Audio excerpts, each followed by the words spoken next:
आजकल बागेश्वर सरकार महाराज पंडित धीरेन्द्र कृष्ण शास्त्री का नाम लेते ही चर्चा अपने आप शुरू हो जाती है।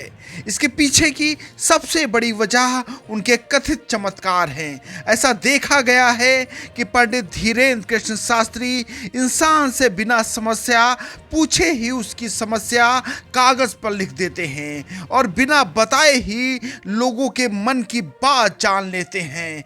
हैरानी की बात यह है कि ये ऐसा वो लाखों लोगों की मौजूदगी में सबके सामने करते हैं, जिसको लेकर अलग अलग तरह के तर्क दिए जाते हैं, लेकिन इस बात को झुठलाया नहीं जा सकता कि पंडित धीरेन्द्र कृष्ण शास्त्री पर आस्था रखने वाले श्रद्धालुओं की संख्या लाखों में है। लेकिन आज हम आपको बागेश्वर धाम वाले पंडित धीरेन्द्र कृष्ण शास्त्री के उस पहलू से परिचित कराएंगे जिससे आप अभी तक शायद परिचित ना हो।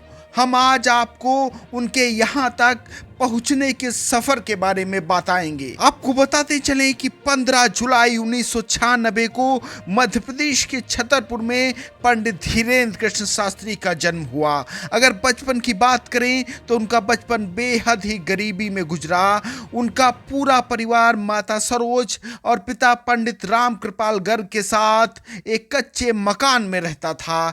इस दौरान माता सरोज महाराज को प्यार से घर में धीरू कहकर बुलाती थी और गांव के लोग धीरेन्द्र कहकर बुलाते थे।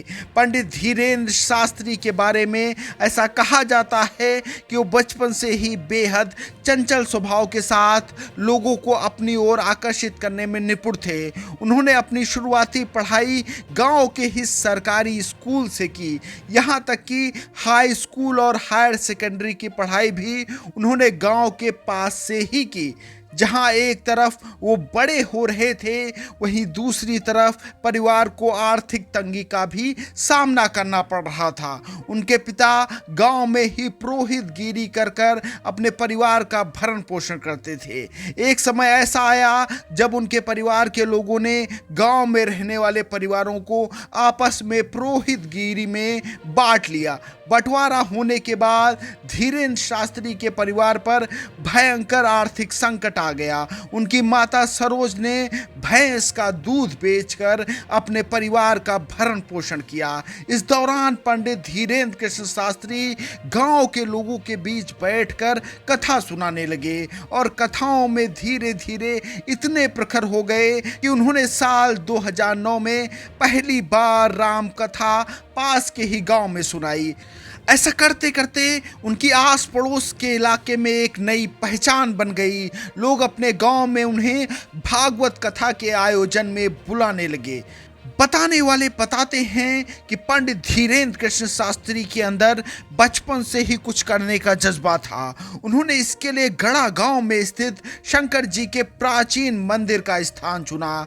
इस मंदिर में भगवान शिव की ज्योतिर्लिंग है, जिसे बागेश्वर मंदिर के नाम से जाना जाता है। यहाँ 2016 में ग्रामवासियों के सहयोग से विशाल यज्ञ का आयोजन करके श्री बालाजी महाराज की मूर्ति स्थापित की गई।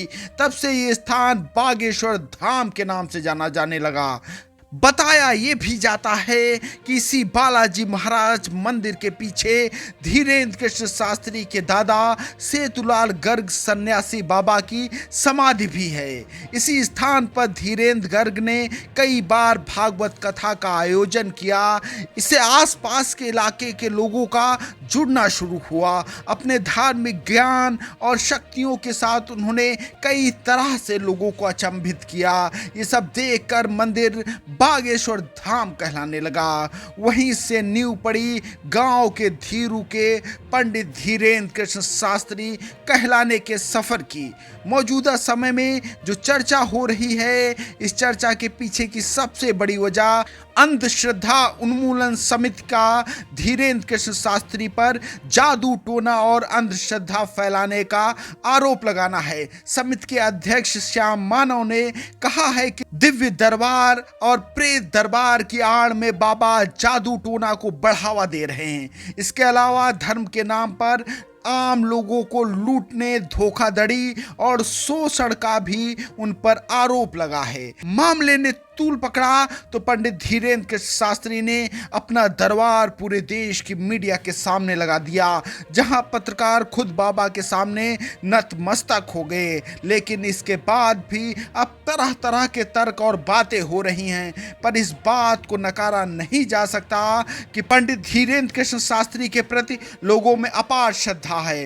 यही कारण है कि उनके कार्यक्रमों में लाखों की भीड़ होती है, और जिस तरह से इतनी अल्पायु में पंडित धीरेन्द्र कृष्ण शास्त्री ने ये ख्याति प्राप्त की है, वो अपने आप में किसी चमत्कार से कम नहीं है।